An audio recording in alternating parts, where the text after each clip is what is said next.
So the constant debate and argument here online is bugging out or hunkering down in your home during SHTF. So this is something we need to talk about. We've discussed this many times on the channel, but let's go a deeper breakdown.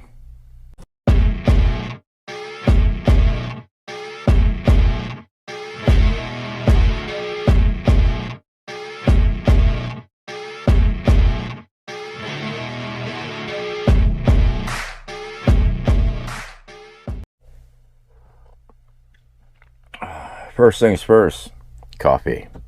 All right, guys, so with bugging out or staying put, it all depends on who you listen to. You'll hear different things from different people. You'll hear different things here in the community. You'll hear different things on other YouTube channels.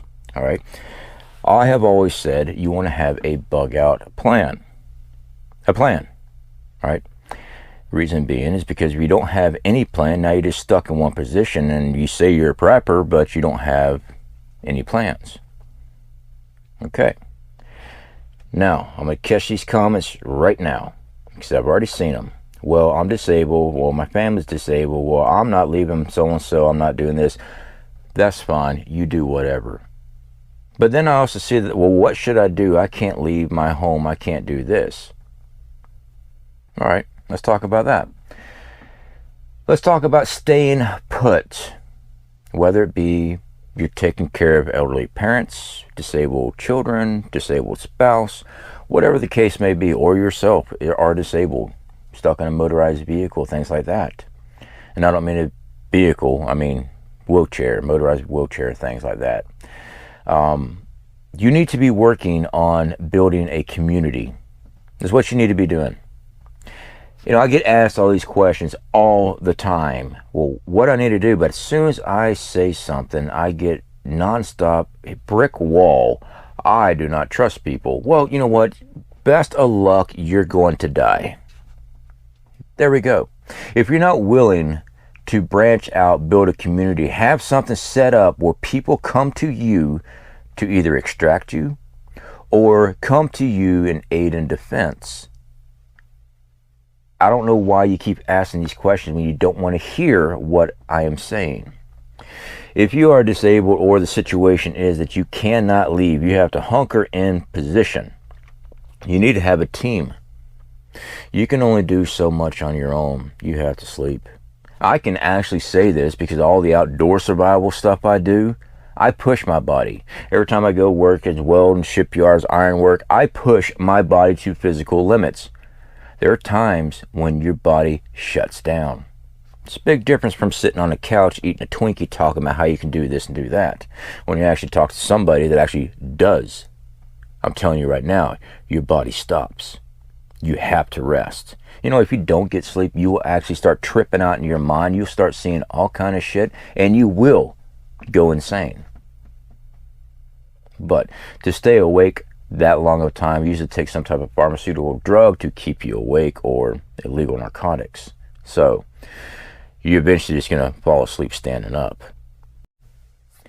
Now, when it comes to staying home, that is a plan all preppers want to do, myself included.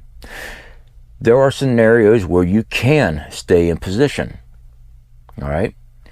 Natural disasters, as long as you got your supplies, you can power up stuff that you need. You have a way of purification of water. You have food. You have a way of protecting yourself. Yeah, most natural disasters, like a hurricane aftermath, things like that, in our local area, yeah, we're good. We'll stay right in position. We're not leaving. All right.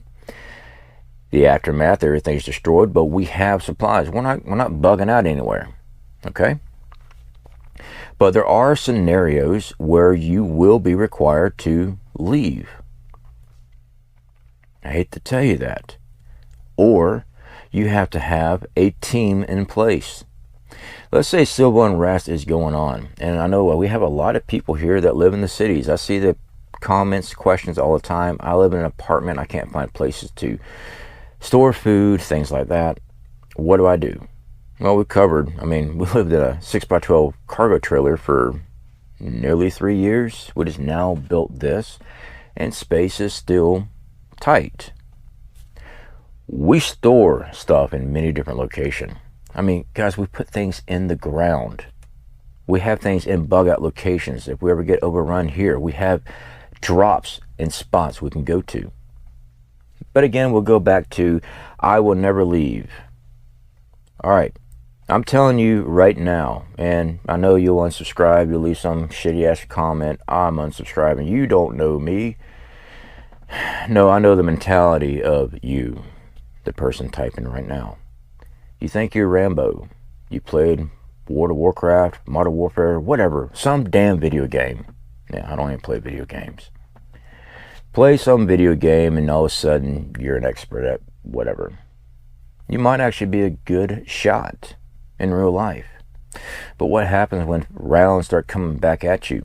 I mean, we've done videos on shooting right through a mocked up exterior wall of a house. The 22 zipped right through it.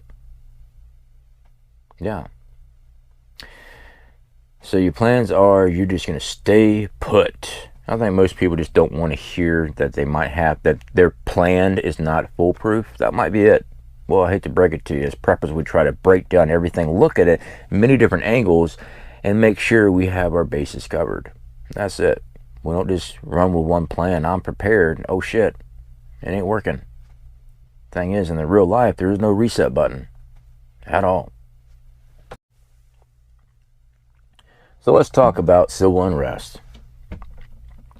Whether it be due to food crisis, no food on the shelves, hyperinflation, which is just price food out, devaluation of the dollar, grid down from an EMP, a coronal mass ejection, CME, or just crazy politics that are just running rampant.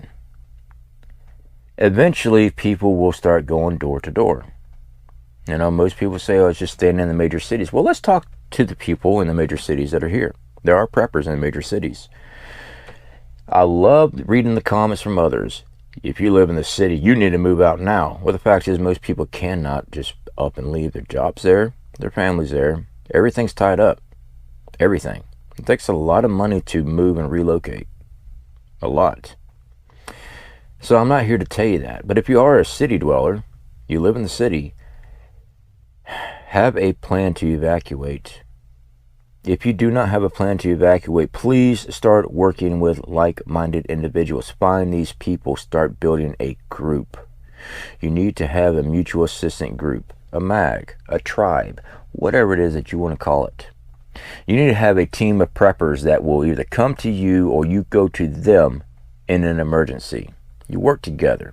You play together. You do everything together. They become your family. They are your group. All right? If you live in an apartment complex, I'd check your own apartment complex right now. That's what I'd do. Don't just run up to them, hey, I'm a prepper. Don't do that. Don't tell them that you have a bunch of weird ass stuff. Talk short-term stuff. Talk about what's going on with Russia and Ukraine. Talk about the American dollar. Get their feel. Get your feelers out. You'll find if somebody's like-minded or not. Even say, if the city gets bad, I'm bugging out. That right there opened up a lot of doors to me. I was amazed at how many of my coworkers told me, yeah, man, I got my bug out bags ready. I didn't know they're preppers. I didn't know that they were even looking at the world that way. I haven't met many welders or fabricators that take preparedness seriously. Most of them are too busy chasing women or hanging out in the honky-tonk.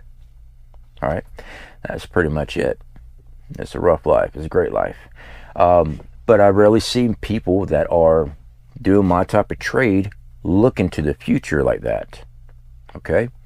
So this is something you need to be working on. Have a team. I see it all the time. I'm staying home. Well, if that's your option and you refuse to have a bug out plan, you need to get a team in place. More guns is better than one gun. More people that can pull security details is better than one gun. Also, you don't want to just operate out of just that little apartment during full-blown SHTF. You want to have patrols out. You do not want the threat at your front door when you can stop it across the yard or half a block away. You understand? The whole idea is I'm going to lock my door and hide behind it is not a survival plan. That is a last minute ditch effort. Everything failed. That's it. That's when you sit down, you pray to God that they keep walking by. Now, I'm going to cover this again because I actually have to, because I see the comments all the time. God will come get everybody before SHTF. Please show me what chapter, what verse, what book, what Bible are you reading out of? Because not once did it ever say anything like that. SHTF, shit hits the fan, comes in many different scenarios, whether it be natural disaster, civil conflict, civil war. That happens. Doesn't mean the rapture comes by. Global conflict, famine, crashes of economies, crashes of governments throughout history. Why is it you're special and that you will not ever feel anything? I guess everybody in the past were all sinners and they deserved it? Is that what you're telling me? Because your ideology and theology is not making any sense. As preppers, and yes, I'm a Christian. I'm not a good Christian. I try. I always fall short. I'll be the first to admit that. I always fall short. Is to provide for your family. Trust in God, absolutely. He's there for your eternal life. But on this plane of existence here, on earth, you need to be working. You need to be taking care of your family. You need to be striving to protect your family. Yeah. We can see everything that's going on in the world. You know, I could come up here and start talking about the hypersonic missile that Ukraine says they shot down. You know, other YouTubers are covering that. I'm not really much on a news thing, all right? Because about the time I come out with an article, it changes by the time this thing gets uploaded, and then I have to deal with everybody. That's incorrect. Whatever. I don't have time for that. Let's talk about the practical stuff. You need to have a group. If you're in the city, you refuse to leave your home, you need to have a group. I know, there's going to be plenty of those, I'm a lone wolf prepper. No, you think you're a lone wolf prepper. Now, Mr. Lone Wolf Prepper or Mrs. Lone Wolf Prepper, I want you to do something. There should be a video popped up here somewhere. Let's just take a 5-day excursion. I think that's the video I just grabbed for you. Minimum gear. Go do that. No supplies, just that. And come tell me again about how you're a lone wolf prepper, how you were able to stay up all night to pull security detail, stay hidden, feed yourself, drink water, build your shelter quietly. All right?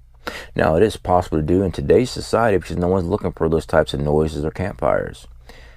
Now, full-blown SHTF, everybody's looking for those campfires. Everybody's listening. When the world stops as far as machinery, vehicles, power, sound amplifies. You know, being the type of person that's been out in the woods most of their lives, I can hear people walking a long distance away. I can hear animals moving around.